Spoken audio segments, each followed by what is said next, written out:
I never loved you. You were just a convenient deal. Those were the last words the ruthless Mafia Alpha spoke to his Omega husband before walking out into the rain.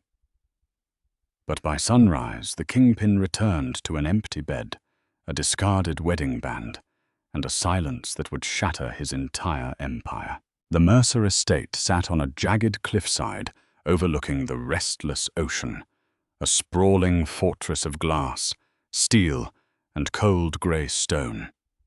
Inside its impenetrable walls lived Gideon Mercer, the most feared alpha in the city's underground syndicate, and Oliver Croft, the Omega husband who had spent 3 years trying to turn a fortress into a home.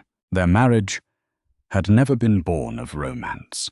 It was a calculated transaction, a blood pact between the Mercer family and the remnants of the Croft syndicate. Oliver was handed over as collateral, a beautiful, soft-spoken Omega, meant to bridge a gap between 2 warring factions. But Oliver, foolishly and quietly, had done the one thing you should never do in the Mafia. He had fallen in love with his captor. For 3 years, Oliver played the perfect Mafia consort. He ignored the whispered rumors of Gideon's ruthless interrogations and the late-night meetings that smelled of gunpowder and copper. He turned a blind eye to the coldness in Gideon's amber eyes. Oliver believed that underneath the hardened exterior of the Alpha Kingpin lay a man capable of warmth. He thought his gentle scent, a calming blend of white tea and vanilla, could soothe the beast that ruled the city. It was a torrential Tuesday night when the illusion finally shattered. Thunder rattled the floor-to-ceiling windows of the penthouse dining room. Oliver sat at the head of a long mahogany table, a cold dinner of roasted duck and red wine sitting untouched before him. The antique grandfather clock in the hall struck midnight. When the heavy oak front door finally swung open, the scent of petrichor, dark roast coffee, and an overwhelming aggressive surge of alpha pheromones, sharp pine and burning ash, flooded the foyer. Gideon had returned. Oliver stood immediately, smoothing down his silk trousers, his heart doing its familiar, traitorous flutter. He walked into the grand hallway to find Gideon shedding his drenched cashmere overcoat, handing it to his heavily armed beta lieutenant, Declan. "Secure the perimeter, Declan. I want guards on the south gate," Gideon barked, his voice a low, gravelly rumble that left no room for argument. "The Costello crew is getting bold. If they cross the river again, shoot on sight." "Understood, boss," Declan nodded, casting a brief, sympathetic glance toward Oliver before stepping out into the storm. Gideon turned, running a hand through his damp, dark hair. His jaw was clenched tight, a muscle ticking beneath his sharp cheekbone.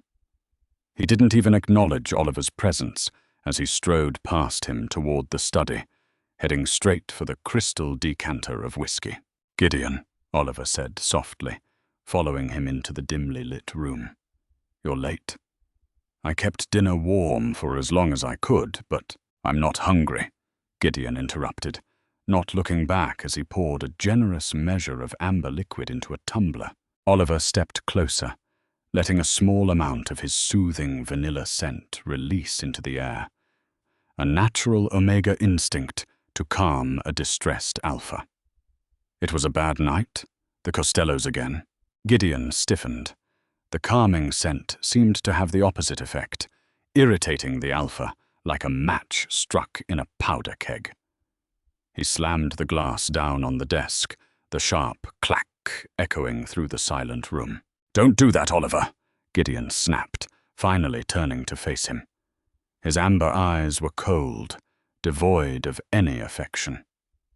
"Don't try to pacify me with your pheromones like I'm some feral animal." Oliver recoiled slightly, hurt flashing in his eyes. "I was only trying to help. You're exhausted. You've been running yourself into the ground for weeks. Just let me. Let you what? Gideon stepped into Oliver's personal space, his towering frame casting a long shadow over the Omega. Play the doting husband. Play house while my territory is under siege? This isn't some suburban fairy tale, Oliver. People are dying. Millions of dollars are on the line. I know what world we live in. Oliver raised his voice, a rare spark of defiance lighting up his features. I grew up in it, remember? I'm your husband, Gideon. I'm supposed to be your partner. But you shut me out. You lock me in this glass cage and treat me like a porcelain doll you bought at an auction. Gideon's expression darkened into something lethal. The heavy silence in the room was deafening, broken only by the relentless pounding of the rain against the glass. A partner. Gideon let out a harsh, humorless laugh that cut deeper than a knife. He leaned in, his voice dropping to a vicious whisper. You think you're my partner? Let's get one thing straight. You are a treaty. A signature on a piece of paper that kept your family from being wiped off the map. Oliver felt the blood drain from his face. His breath hitched, but he couldn't look away from Gideon's merciless gaze. I tolerate you, Gideon continued, every word a calculated strike. I clothe you, I feed you, and I protect you. But stop pretending this is a real marriage. Stop acting like your soft words and cooked meals mean anything to me. Tears pricked the corners of Oliver's eyes, but he refused to let them fall. Gideon, don't say that. It's the truth, the Alpha spat, turning his back on Oliver, as if the sight of him was suddenly repulsive. I never loved you, Oliver. I never will. You were just a convenient deal. Now leave me alone. I have real business to attend to. Gideon didn't wait for a response. He grabbed his keys from the desk, brushed past his frozen husband, and walked out of the study. A moment later, the heavy front door slammed shut, the sound echoing through the empty estate like a gunshot. Oliver stood alone in the dim light of the study. The devastating words hung in the air, wrapping around his throat and suffocating the last remnants of his foolish hope. I never loved you. For 3 years, Oliver had poured every ounce of his soul into this man.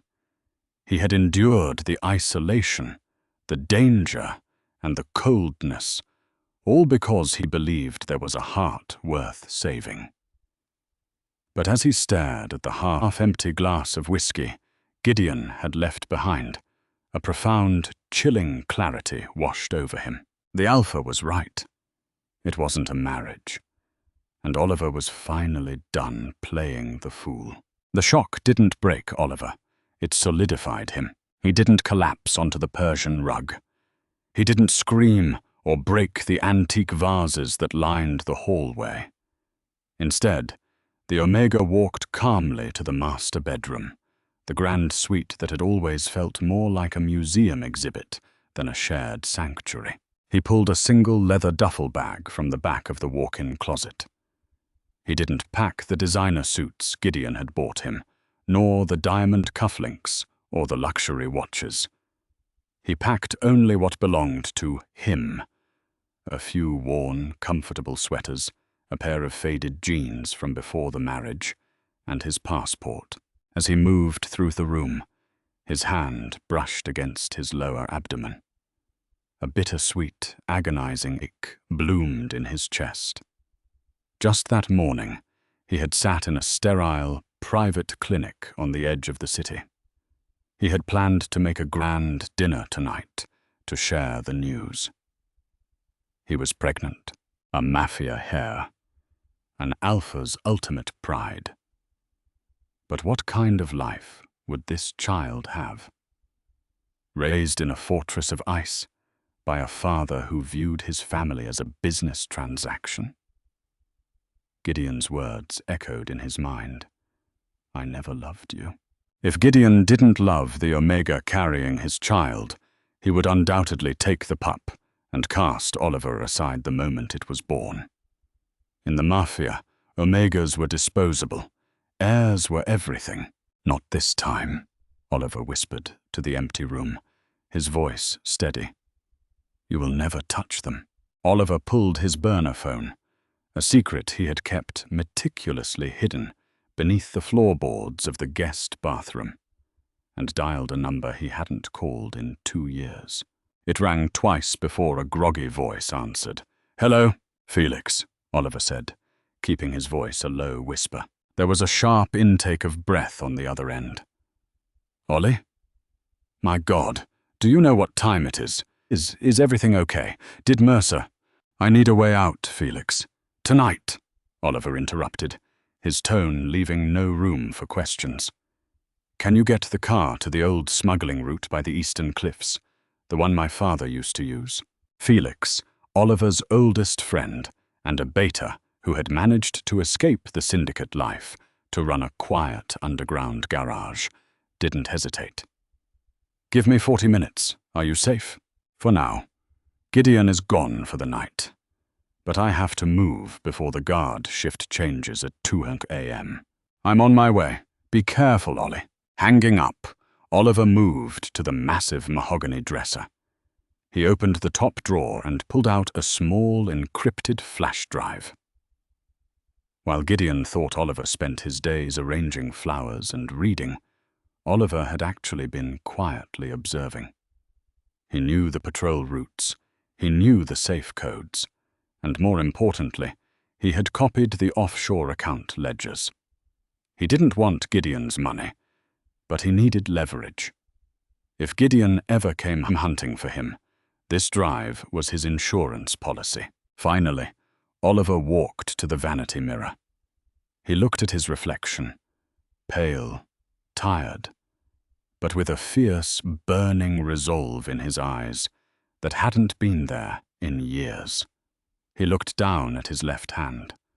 The platinum wedding band, adorned with a flawless square-cut diamond, felt heavier than it ever had. With a smooth, deliberate motion, Oliver slid the ring off his finger. He placed it directly in the center of Gideon's black marble nightstand. Beside it, he left no note, no dramatic farewell. The ring spoke volumes. At 1:45 a.m., Oliver slipped out the back servant's entrance, utilizing a blind spot in the security cameras he had memorized months ago. The rain soaked through his thin jacket instantly, but he didn't care. He slipped through the dense tree line, the mud squelching beneath his boots, until he saw the faint, flickering taillights of Felix's nondescript sedan waiting on the cliff road. As Oliver got into the passenger seat, the heat of the car blasting, he didn't look back at the sprawling Mercer estate. Drive, Oliver said. Felix floored the gas pedal, and the Omega disappeared into the stormy night, swallowing his scent and his presence entirely. The morning sun broke through the heavy rain clouds, casting harsh, unforgiving rays of light into the master bedroom of the Mercer estate. Gideon returned at 7 a.m. His knuckles were bruised. His expensive suit was stained with something dark and metallic, and he carried a splitting headache. The conflict with the Costello crew had escalated into a brutal shootout at the docks. He had spent the entire night securing his territory, adrenaline and violence masking the nagging guilt in the back of his mind. He remembered the look on Oliver's face when he had snapped at him, the way the Omega's eyes had shattered. Gideon was a ruthless man, a monster to most. But as the adrenaline faded, regret gnawed at his chest. He hadn't meant the words, not truly. He pushed Oliver away, because the Omega was his only weakness. In a world where enemies looked for any vulnerability to exploit, Oliver's soft smiles and warm scent were a liability Gideon couldn't afford to lose. So he built a wall of ice to keep the Omega safe at arm's length. I'll buy him that vintage bookstore downtown, Gideon thought to himself as he walked up the grand staircase. I'll apologize. I'll make it right. I expected to find Oliver asleep in their massive bed, curled up in a cocoon of blankets, his vanilla scent filling the room. Gideon opened the bedroom door. Oliver, The words died in his throat. The bed was perfectly made, untouched. Frowning, Gideon stepped into the room. Oliver, he called out, his deep voice echoing slightly. He checked the ensuite bathroom. Empty. The walk-in closet. Empty. A sudden, sharp panic, an emotion Gideon Mercer hadn't felt in a decade, spiked in his chest. He flared his nostrils, searching for his mate's scent. It was there, but it was incredibly faint, fading into nothingness. Stale. Gideon's eyes darted around the room, desperately looking for a sign of his husband. Then the morning light caught the reflection of something small and metallic on the black marble of his nightstand. Gideon walked over slowly, his heart hammering violently against his ribs. Sitting perfectly centered on the stone was Oliver's platinum wedding band. No note, no explanation, just the discarded ring. Declan! Gideon roared, the sheer force of his alpha command shaking the very walls of the estate. He sprinted out of the room, throwing himself down the stairs. Declan, get in here! His lieutenant rushed into the foyer, weapon drawn, expecting an assassination attempt. Boss, what is it? Where is he? Gideon demanded, grabbing the larger beta by the lapels of his jacket, his amber eyes glowing with a terrifying, feral light. Where is my husband? Declan looked confused. Mr. Croft? I haven't seen him since last night, boss. We assumed he was in the master suite. Check the cameras, lock down the city, call every contact we have at the airports, the train stations, the docks! Gideon shouted, releasing Declan and pacing like a jihad beast. His breathing was heavy, the realization crashing down on him like a collapsing building. He had pushed the Omega away to protect him from the world. He had convinced himself that coldness was a shield. But in his arrogance, Gideon had been the very monster that drove Oliver into the dark. The Alpha dropped to his knees in the center of the grand foyer, surrounded by his wealth and his power, completely and utterly broken. The king of the underworld had won the war for his city, but overnight he had lost his entire world. Oliver was gone. And Gideon knew with terrifying certainty that getting him back would require burning the entire world to the ground. 4 years.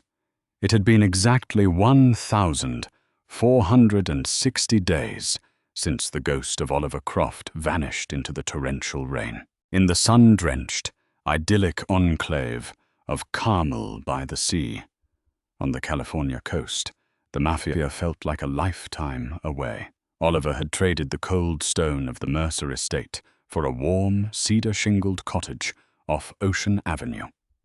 He had built a new life, brick by quiet brick. He now went by the name Oliver Hayes, a legal alias secured by Felix, running a highly successful independent bookstore and bakery. The locals knew him as the charming, fiercely private single father who brewed the best espresso on the Monterey Peninsula and drove a sensible navy blue Volvo estate car. They didn't know about the encrypted flash drive hidden in a hollowed-out copy of The Great Gatsby on his top shelf. Nor did they know that the startup capital for his business came from a heavily laundered offshore account in the Cayman Islands, a parting gift from the Mercer Syndicate ledgers. And they certainly didn't know that the energetic 3-year-old boy, playing with wooden blocks in the corner of the shop, a boy with unruly dark hair and striking, unmistakable amber eyes, was the sole heir to the most violent criminal empire on the west coast. "Papa, look! A tower!" little Finn cheered, clapping his hands as his precarious stack of alphabet blocks wobbled. Oliver smiled, wiping a smear of flour from his apron, his calming vanilla scent naturally wrapping around his son. "It's beautiful, sweetheart. Just be careful not to." Crash! The blocks tumbled across the hardwood floor. Finn giggled, a deep, rumbling sound that already held the faint, instinctual echoes of a future Alpha. Oliver's smile faltered for a fraction of a second. Every time Finn laughed, every time he furrowed his little brow in concentration, Oliver saw Gideon. Thousands of miles away, in a rain-slicked penthouse, Gideon Mercer was not smiling. He had become a hollow shell of terror. The Alpha Kingpin had spent 4 years tearing the underground apart. He had burned rival syndicates to ash, doubled his territory, and amassed a fortune that rivaled small nations. But his estate was a tomb. The black marble nightstand in the master suite remained exactly as it was. The morning Oliver left, the platinum ring untouched, gathering a thin layer of dust that Gideon refused to let the maids clean. Gideon's pheromones, once a commanding blend of pine and ash, had turned rancid with perpetual grief and aggression. His lieutenants, even the loyal Declan, walked on eggshells around him. "Boss," Declan's voice broke the silence of the dimly lit study. He hesitated in the doorway, holding a decrypted tablet. "We have a situation." Gideon didn't look up from the map spread across his desk. "If the Costello remnants are trying to move product through the southern port again, kill them. I don't want to hear about it." "It's not the ports, boss." Declan stepped closer, his voice dropping an octave. "We intercepted a dark web communication from Lorenzo Costello. He hired a tracker 2 months ago to monitor pediatric clinic databases across the West Coast." Gideon's head snapped up, his amber eyes narrowing. "Why?" "They were looking for a specific genetic marker." Declan swallowed hard. "A rare alpha trait. They found a hit at the Monterey Peninsula Pediatric Clinic in California. A 3-year-old boy. The emergency contact listed is a man named Oliver Hayes." The glass tumbler in Gideon's hand shattered, whiskey and blood dripping down his knuckles onto the mahogany desk. The air in the room instantly grew heavy, thick with the suffocating pressure of a furious Alpha. "A 3-year-old boy," Gideon whispered, the math aligning in his head with a devastating, shattering realization. When Oliver left, he hadn't just taken himself. He had taken Gideon's child. His son. "Lorenzo's hit squad touched down in San Francisco 3 hours ago," Declan said, his tone urgent. "They're heading south to Carmel. They aren't going to hold them for ransom, Gideon. They're going to execute them to end your bloodline." "Get the jet ready," Gideon commanded, his voice eerily calm, a deadliness settling over him that terrified even Declan. He bypassed the towels, not caring about the blood dripping from his hand. "If a single hair on Oliver's head is harmed, I will peel Lorenzo Costello's skin from his bones while he watches." The bell above the bookstore door chimed, signaling the arrival of the afternoon fog rolling in off the Pacific. Oliver was wiping down the espresso machine, humming softly to a jazz tune playing on the radio, while Finn napped in the back office on a plush sofa. "We're closing up for the day, but I can get you a quick coffee to go," Oliver called out without turning around. The heavy footsteps that entered the shop didn't belong to a tourist looking for a latte. "I think we'll take a lot more than coffee, Omega." A grating, sneering voice echoed through the rustic shop. Oliver froze. He turned slowly, his heart plummeting into his stomach. 3 men stood in the door. They wore expensive, tailored suits that poorly hid the bulges of suppressed firearms. At the center stood Lorenzo Costello, a cruel smile twisting his scarred face. Instinct took over. Oliver didn't scream. He didn't cower. The Omega dropped the cleaning rag, his hand subtly sliding under the counter toward the loaded Glock 19 he kept taped beneath the register. "Who are you?" Oliver demanded, masking his scent completely. A survival technique he had mastered over the last 4 years. "Don't play dumb, Croft," Lorenzo spat, drawing a silenced pistol and pointing it directly at Oliver's chest. "Or is it Hayes now? Gideon really messed you up, didn't he?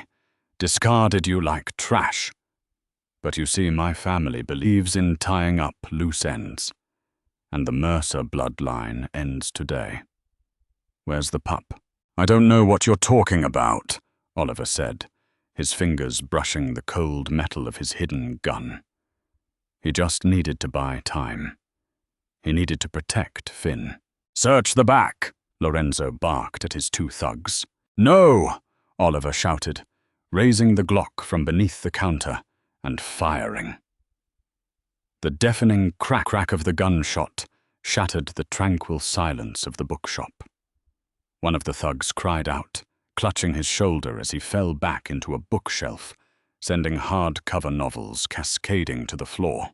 Lorenzo snarled, raising his weapon to fire at Oliver. Before Lorenzo could pull the trigger, the front windows of the bookstore exploded inward. A sleek, armored SUV had just rammed over the curb, smashing through the glass facade in a shower of glittering shards and crushing the front displays.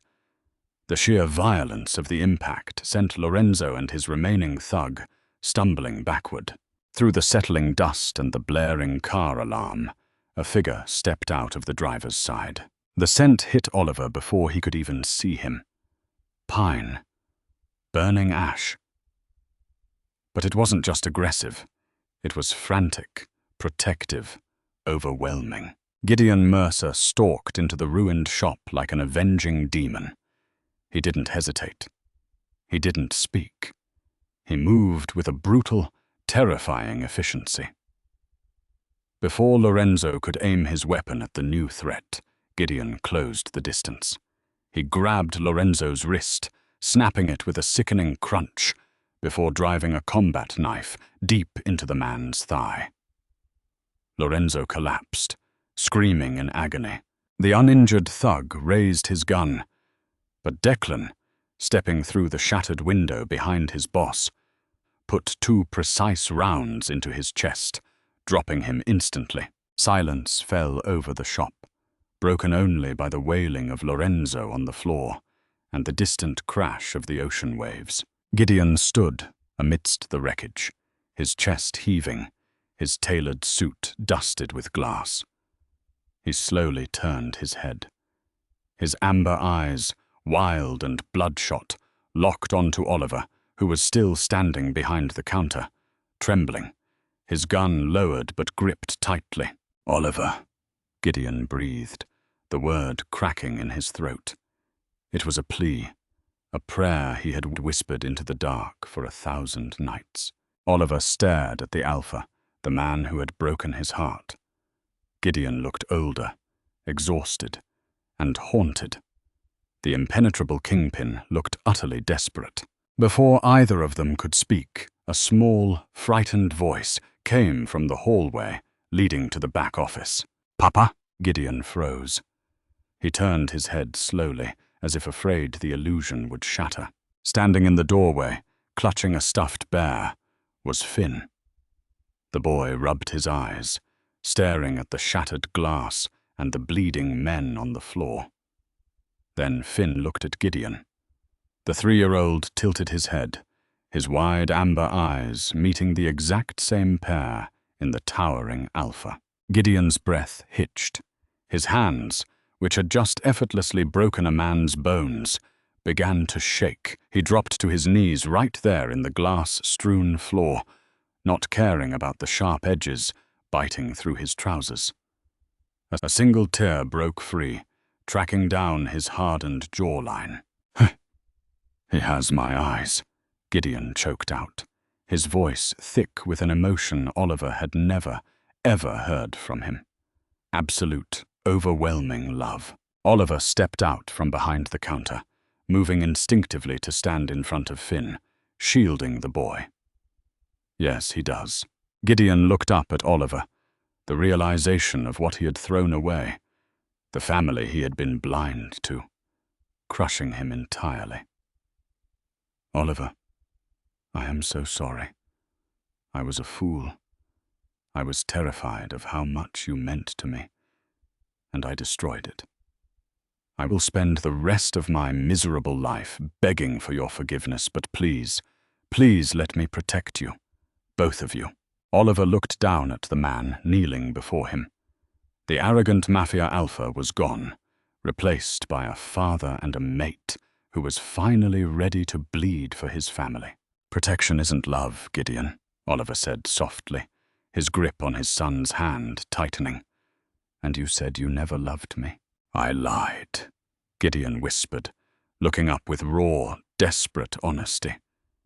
I have loved you since the day you walked into my estate, and I will never let you go again. Oliver let out a shaky breath, the scent of vanilla finally mingling with the pine, not in submission, but in a tentative, fragile truce. The road to forgiveness would be long, and the scars ran deep. But as Gideon reached out a trembling hand to gently touch his son's cheek, Oliver knew the ice had finally melted. The real story was just beginning. Do you think Oliver should easily forgive Gideon for those 4 years of pain? Or does the Alpha need to work harder for his family? Let me know your thoughts in the comments below. If you loved this dramatic Mafia Omegaverse story and want to see more intense, emotional BL content, make sure to hit that like button, share this video with your friends, and subscribe to the channel so you never miss an update.